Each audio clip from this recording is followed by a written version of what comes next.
So make this note now for the first of the notes we're going to share in my portion for today. If you start the search, the odds are excellent you will find good ideas. If you search, you will find. Finding is reserved for those that search. Ideas are not reserved for those that hope. They're not reserved for those that wish. They're not reserved for those who complain. You know, good ideas are reserved for those that search. So the first thing I want to do is congratulate all of you for being here, continuing your search, spending the money and spending the time to come and spend a few days and see if you can't, through the accumulation of hours and speakers that we have during this weekend, go home with a harvest of good ideas for your business, for your life, for your marriage, for your friendships, for your economic future, and, you know, for all of the rest. We've all heard the expression, nothing so powerful as an idea whose time has come. How very true. The walls came tumbling down about 15, 16 years ago in Germany, and the time had come for capitalism to finally reach those unfortunate countries that have been dominated by communism for so long. And that idea now is beginning to flourish. I've been teaching capitalism now for the last 10 years in Russia. I've made 5 trips to all the major cities. It's incredible when an idea finally comes and the time is right, what can happen. So, ideas, when an idea and its time is ready, it can be incredible.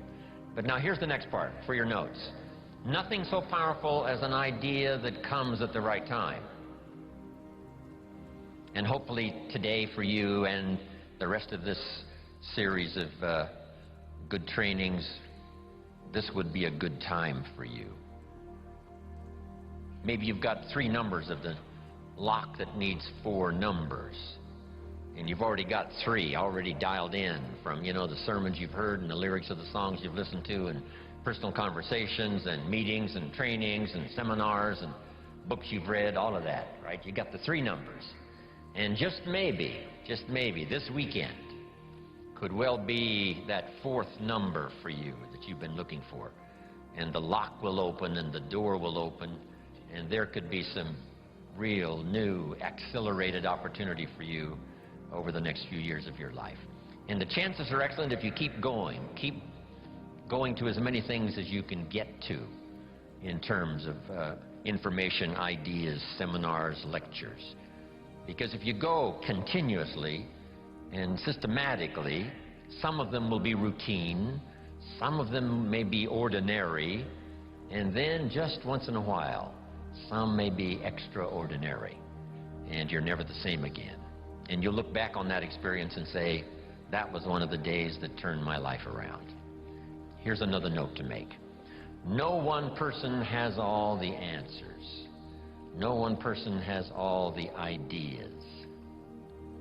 We need to gather ideas from a variety of voices and from a variety of experience, from social to personal to political to the management of time, the conservation of resources, business, entrepreneur, career, all of that. Being a good parent, a good mother, being a good father, being a good friend, a business colleague. You got to have a whole variety of ideas. Next is a little phrase that I'd like to have you memorize. And if you memorize it, I'm sure it'll follow you for the rest of your life. And if you're ready, say, I'm ready. Ready. Here is the phrase. You can write it down as we memorize it. Here it is. From testimonials and personal experience. Repeat that for me. From testimonials and personal experience, we have enough information to conclude. So repeat for me. We have enough information to conclude.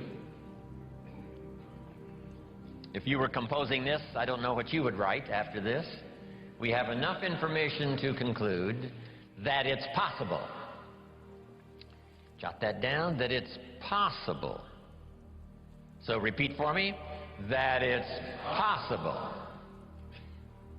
and the rest. To design and live an extraordinary life. So repeat that for me. To design and live an extraordinary life. Now, let's repeat it from the beginning. Here we go.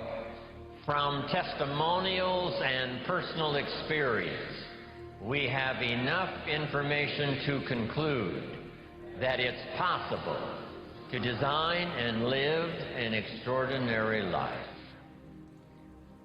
I hope you will give that little phrase some consideration, and here's what's next. I hope you buy the idea. And what I want this weekend to be for you is the gathering of more ways and means to design and live for you an extraordinary life. I don't know how far you want to go. Here's the first essence of life, and that is self-preservation. To produce enough to take care of yourself. The instructions given right to the couple that left the Garden of Eden. One was to multiply. It's a lonely place with only 2 people.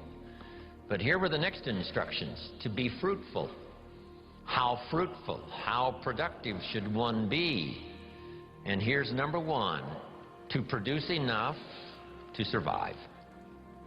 To produce enough to take care of yourself. And self-care is important. If you're flying on an airplane, the flight attendant says if for some reason we run out of oxygen, these oxygen masks will fall from the ceiling, and if you have children with you, quickly take care of them, then take care of yourself. No. They say what? Put your mask on first. Put your mask on first. See to your survival first. Then you'll be more capable of taking care of the survival of your children. Isn't that interesting? My father had an interesting saying. He said, son, right after me, you come first. Wow, that's okay. I was in business with Bob Cummings, the old movie star. We were in the health and nutrition business together back in the 60s, 61, 2, 3. Bob had an interesting saying. Here's what he said. I'll take care of me for you. Will you please take care of you for me? So the first challenge in life is to take care of yourself. It is to survive. So, to produce enough to survive, to take care of yourself. But now what's next? Well, all alone, it's a lonely life. So let's say the man now chooses a partner. Now he must figure out how to produce enough for himself and his spouse, his wife, his partner. Someone says, well, why do that?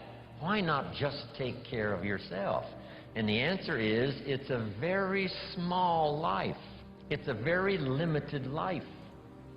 We wouldn't call it flourishing. We wouldn't call it abundant. Just taking care of yourself. That is the first rule, but that's only the beginning. So the man gets married. Now he must produce enough for himself and for his wife. And here's the key phrase to make a note of. To live the higher life. A life of togetherness. The storyteller says, it seems even God didn't want to be alone. He created all of these angels.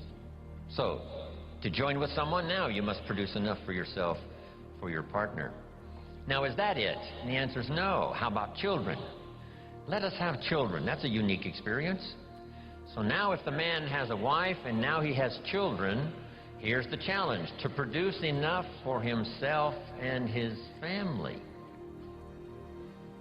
Now someone says, well, why take on all of that?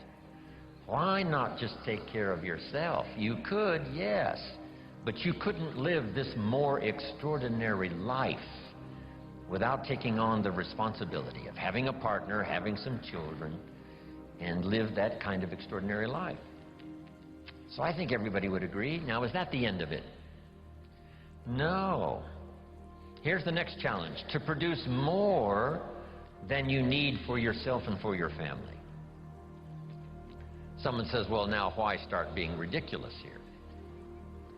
Yes, produce enough for yourself. Well, yes, if you want to get married, produce enough for yourself and for your spouse. Now, with children, produce enough for your family, but why do more than that? And jot down the answer: to live a more extraordinary life.